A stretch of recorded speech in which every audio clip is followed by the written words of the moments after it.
টিএসসিতে যে সংবাদ সম্মেলন আপনার ঠিক পাশে বসেই ছাত্রদল সভাপতি রাকিবুল ইসলাম রাকিব বললেন শিবিরের উপর দায় দিয়ে দাও, কিন্তু খেয়াল করলাম আপনি রাকিবের কথা শুনলেন না। আপনি বললেন গতকাল কুয়েটে যে ঘটনা ঘটেছে সেটার উৎপত্তি করেছে কুয়েটে বৈষম্য বিরোধী ছাত্র আন্দোলনের বিশৃঙ্খল মব, এটার নেতৃত্ব দিয়েছে কুয়েটের বৈষম্য বিরোধীর আহ্বায়ক ওমর ফারুক, সেটা কেন্দ্রীয়ভাবে মনিটরিং করেছে কেন্দ্রীয় আহ্বায়ক হাসনাত আবদুল্লাহ।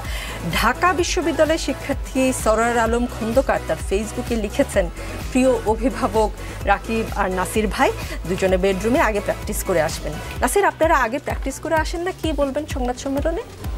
আপনাকে ধন্যবাদ জানাচ্ছি।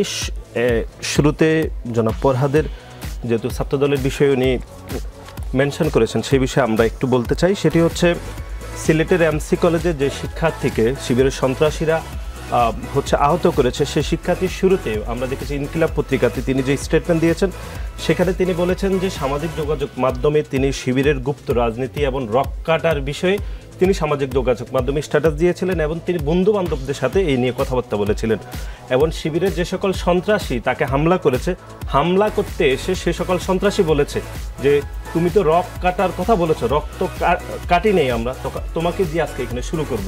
সেটি কিন্তু ইনকিলাব পত্রিকাতে এসেছে। এখন মিস্টার ফরহাদ যে কোন পত্রিকার কথা বলেছেন যে পরক্ষণে এটি এডিট হয়েছে সেটি এখনো পর্যন্ত আমরা গণমাধ্যমে দেখিনি এবং এটি যমুনা টেলিভিশনের অনলাইনে প্রায় কাছাকাছি করে এখানে এসেছে। আর আমি আরেকটি নিউজ পোর্টাল যেটি সিলেট.net, যেটি সিলেটের ওই এলাকার বিখ্যাত পত্রিকা, সেটি তো প্রায় ইনকিলাবের কাছাকাছি করে এই সংবাদটি পরিবেশিত হয়েছে। সুতরাং আমরা যেটি বলতে চাই সেটি হচ্ছে শিবিরের গত 4 দশকের রাজনীতি, স্বাধীনতা পরবর্তী সময়ে রাজনীতি যদি তাকিয়ে দেখি তাহলে শিবির যে এই দেশের অসংখ্য হাজার হাজার শিক্ষার্থী সাধারণ জনতার রক কেটেছে, এটি সর্বজন সমাদৃত, এটি বিশ্বের মানুষ এটি জানে। সুতরাং আজকে এখানে দাঁড়িয়ে যদি এর বিপরীতে কোনো ব্যাখ্যা দেওয়া হয় সেটি এদেশের সাধারণ শিক্ষার্থীরা বা এদেশের সাধারণ মানুষ কোনোভাবে মানবে না।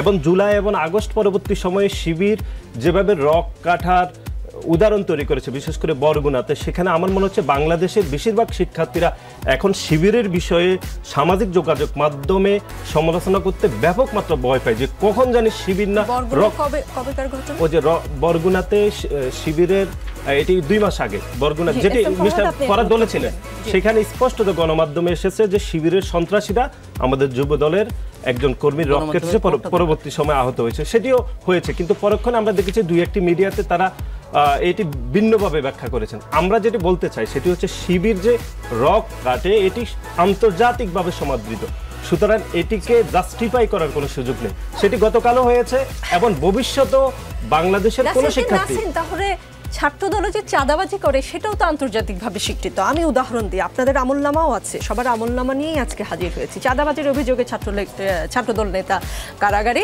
29 জানুয়ারি এক দুবাই প্রবাসীর বাড়িতে গিয়ে তার 8ম শ্রেণী পড়ুয়া মেয়ের নামে মিথ্যা অপবাদ দিয়ে তার স্ত্রীর কাছ থেকে চাঁদা দাবি করে ছাত্রদল নেতা। চাঁদা না দেয়ায় তারা প্রবাসীর স্ত্রী ও মেয়েকে মারধর করে। এ সময় ঘরে থাকা আসবাবপত্র ভাঙচুর করে প্রবাসীর প্রায় 30,000 টাকা ক্ষতি করে। পরে স্থানীয়রা এগিয়ে আসলে আলামিন ও তার সহযোগীরা বিভিন্ন প্রকার ভয়ভীতি প্রদর্শন করে চলে যায়। এই ঘটনার প্রবাসী স্ত্রী সেনাবাহিনীকে অভিযোগ ও থানায় একটি চাঁদাবাজির মামলা দায়ের করেন। পরে রবিবার রাতে সেনাবাহিনী অভিযান চালিয়ে আলামিন সরকারকে আটক করে থানায় হস্তান্তর করে। অভিযোগ প্রমাণিত না হলে আটক করার কথা না।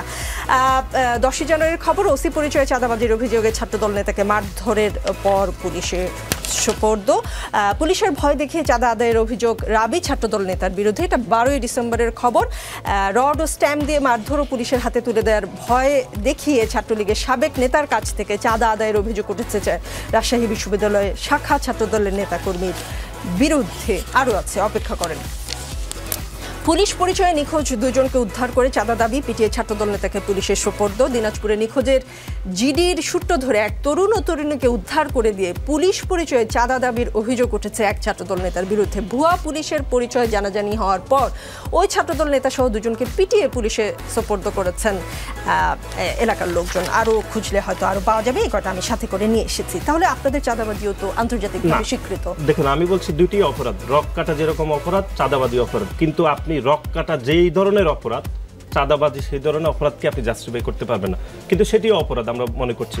কিন্তু 5ই আগস্ট ছাত্র জনতার গণ অভ্যুত্থান পরবর্তী সময়ে আমাদের নেতাকর্মীরা ভুল ত্রুটি করেছে, তার বিপরীতে আমরা শক্ত অবস্থান নিয়েছি। আমাদের দলের ভারপ্রাপ্ত চেয়ারম্যান জনাব তারেক রহমান এই বিষয়ে কাউকে বিন্দুমাত্র ছাড় দেয়নি। কিন্তু আমরা যেটি বলতে চাই, রক কাটার যে সংস্কৃতি যেখানে জনাব ফরহাদ ব্যাপকভাবে অস্বীকার করেছেন, সেটিকে আমরা নিন্দা জানাচ্ছি। একই সাথে বাংলাদেশের শিক্ষার্থীরা এখন ব্যাপক মাত্রায় ভীত সংসূত্র হয়ে আছে যে শিবিরের বিরুদ্ধে সামান্যতম যদি কমেন্ট করা হয়, শিবির না কখন জানি এসে রক কেটে দেয়। শিবিরের বিরুদ্ধে নাসির আপনার এত অভিযোগ, কিন্তু রাকিব আপনাকে পাশ থেকে যখন শিবিরের উপর দায় দিতে বললো আপনি দিলেন না কেন? দেখুন, আমরা সে বিষয়ে ব্যাখ্যা দিচ্ছি। সেটি হচ্ছে, গতকাল আমরা যখন সংবাদ সম্মেলন করার পূর্ব মুহূর্তে, গতকাল আগের রাতে আমাদের কেন্দ্রীয় একটি টিম আমরা খুলনা প্রকৌশল এবং প্রযুক্তি বিশ্ববিদ্যালয় সরজমিনে তদন্ত করেছে। তদন্ত করার পরে আমাদের কাছে যেটি তথ্য এসেছে সেটি হচ্ছে এই ঘটনা যে পরিকল্পিতভাবে ঘটিয়েছে, সেখানে বৈষম্য বিরোধী ছাত্র আন্দোলনের নেতৃবৃন্দ এবং শিবিরের সন্ত্রাসীরা সেটি করেছে।